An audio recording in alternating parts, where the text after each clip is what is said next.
iNinja VPN. Protect yourself. What are some ridiculous history facts? During the Cold War, there was an idea to drop XL condoms labeled medium onto the Soviets to make them think we were anatomically superior and be more afraid of fighting us. Easily my favorite part of American history. General Omar Bradley was stopped by MP during the Battle of the Bulge in World War II due to them thinking he was a Nazi infiltrator. The irony was that he was stopped because he correctly identified the capital of Illinois as Springfield when the officer thought it was Chicago. Montenegro technically was in war with Japan for 101 years, and they signed a peace treaty in 2006. Montenegro was aligned with Russia in Russo-Japanese War, and they declared war on Japan, but they forgot to peace. 1904 Olympic Marathon in St. Louis. The number one finisher drove most of the race. He started the race, got tired and heat exhausted, and wanted to drop out. He got in a car to DQ himself and head back to the stadium, but along the way realized he was near the finish line and got out to claim the glory.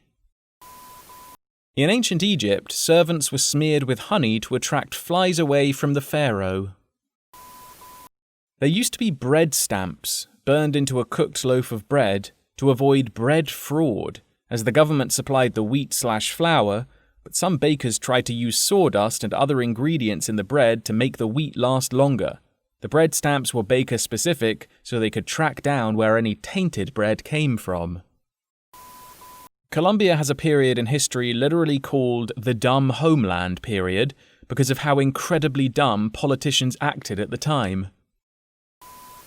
At one time there was not only a pope and an anti-pope, but also a counter-anti-pope. There still is an anti-pope in a sense today. The Palmarian Catholic Church split from the main one in the 70s and claimed their pope is the real pope. They also see Hitler as a saint, so they are not the most sane bunch. Thomas Jefferson and John Adams died on the same day. July 4th, 1826, the 50th anniversary of them both signing the Declaration of Independence. Adams's last words were, "Thomas Jefferson survives." He was wrong by about 5 hours. The first bomb dropped on Berlin by the British during World War II claimed no human casualties, but it did kill an elephant. Never forget. There were 9 elephanta in Berlin Zoo at the start of World War II. At the end of the war, there was only one left. Its name was Siam.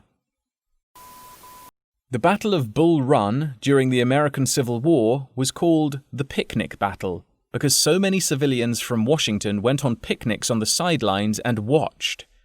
But once the battle actually started and the Union started to get its ass kicked, they all ran away, running over injured soldiers and dead body and generally disrupting the battle. This was actually a relatively common thing during the Civil War. I know it happened at Gettysburg too. Fucking tourist. Claudius Drusus died in AD 20 from asphyxiation when he tossed a pear in the air and caught it in his mouth. The pear tree was put on trial, found guilty of murder, and destroyed. 2 important questions. 1. How large was this man's throat? 2. How small was this pear? When the Romans laid siege to Themyscira, a real place, weirdly enough, they attempted to tunnel into the city. The Themyscirans released bears into the tunnels. Thus, Tunnel Bear was invented. Themyscira. Bruh, ain't that Wonder Woman's hometown? As St. Lawrence was roasted to death on a gridiron, he is said to have remarked to his torturers, "I am cooked on this side, turn me over." St. Lawrence is the patron saint of cooks and comedians.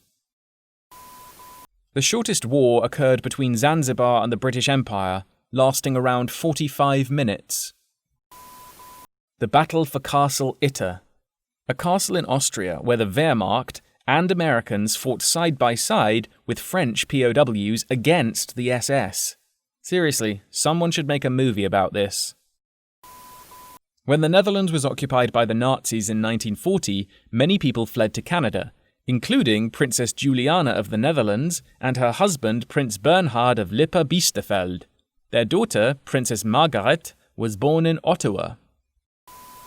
During World War II, a bunch of German soldiers got separated in rural Russia. They were trudging through snow with no food or water for days before finally finding a supply drop that missed its mark. They opened it up and found only black pepper and condoms.